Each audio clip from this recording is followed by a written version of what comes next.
Black rain is falling over Tehran. Not a metaphor. Literal black rain.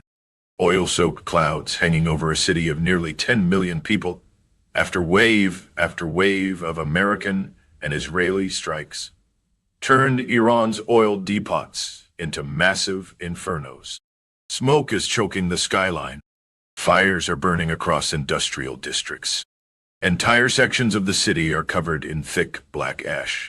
And in Washington, the man who authorized these strikes goes on television and says he is not worried about anything.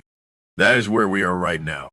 For the first time in 80 years, the Strait of Hormuz, one of the most critical energy arteries on Earth, is effectively shut down. Energy markets are in turmoil. American soldiers have already been killed in retaliatory attacks.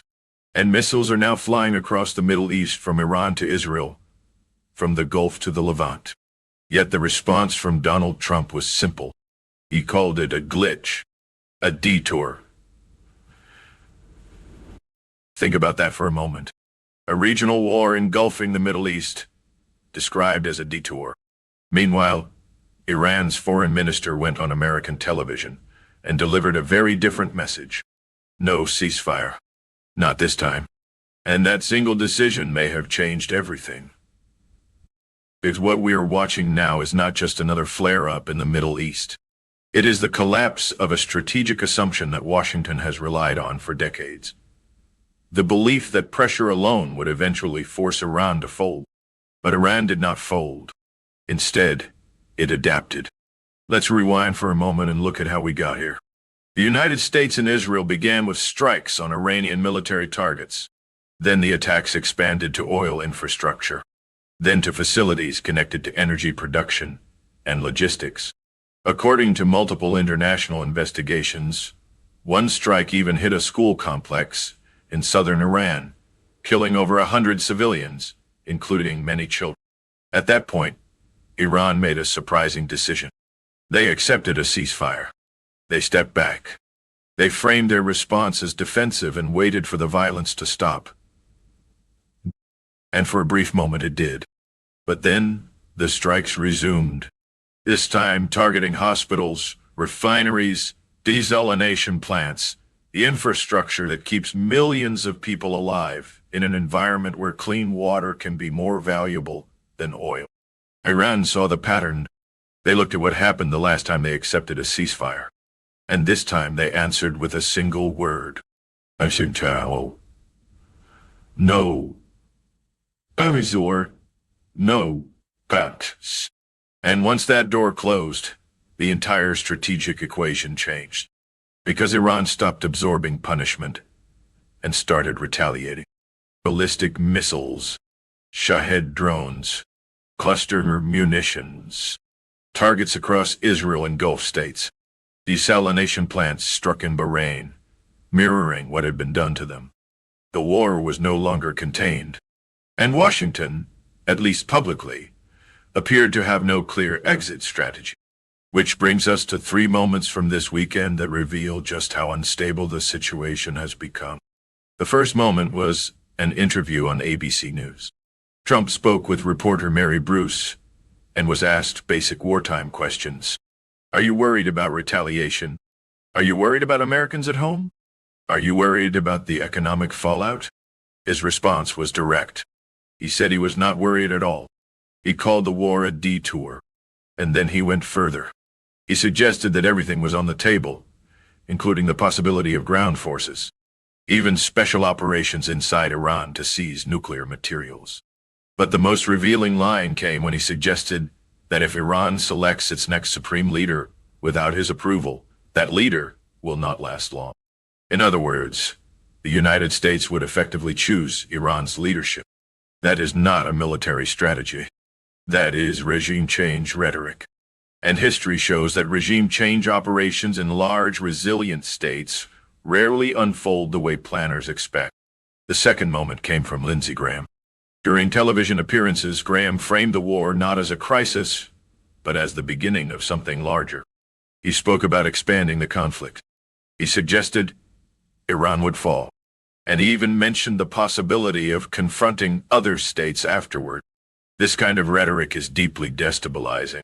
because wars rarely stay contained once political leaders start speaking about expanding them. The third moment was quieter, but just as revealing.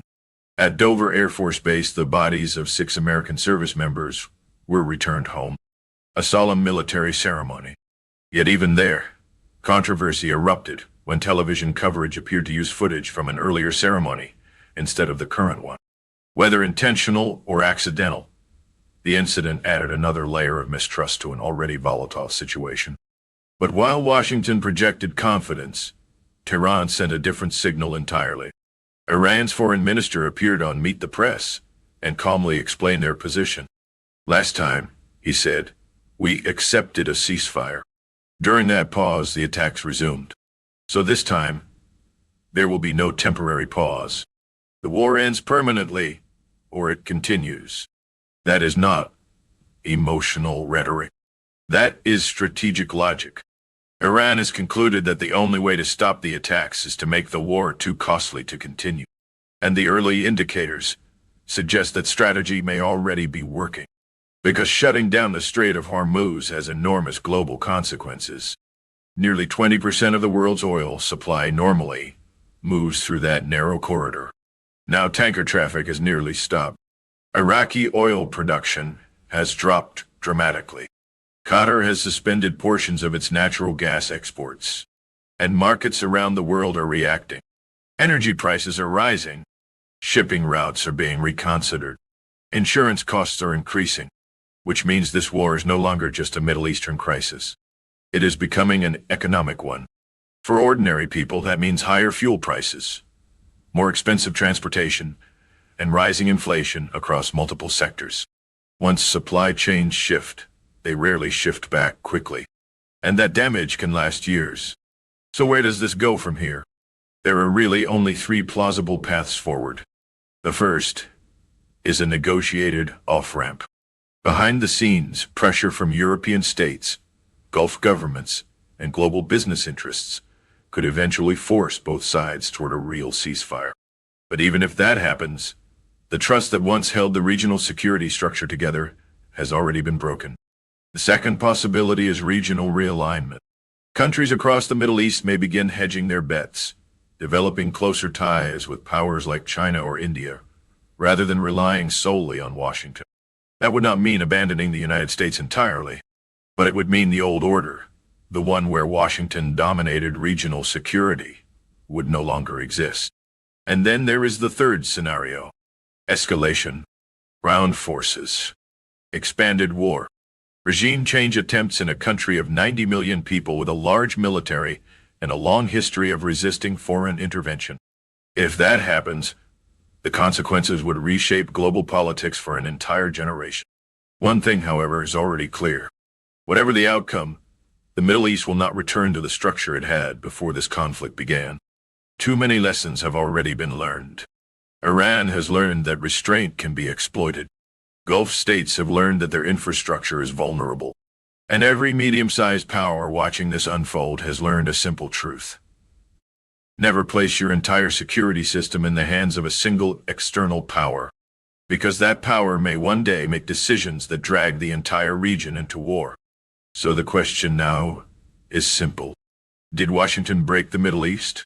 Or did the Middle East finally stop pretending the old system still worked? Is Iran's refusal to accept another ceasefire a calculated strategy, or a gamble that could ignite a much larger war? And when American leaders talk about marching through the world, does anyone actually know where that march ends? Let me know what you think in the comments. And if you want deeper analysis of the geopolitical shifts happening right now, make sure you subscribe. Because the next phase of this conflict, from the Hormuz standoff to the global economic shock, may arrive much sooner than anyone expects.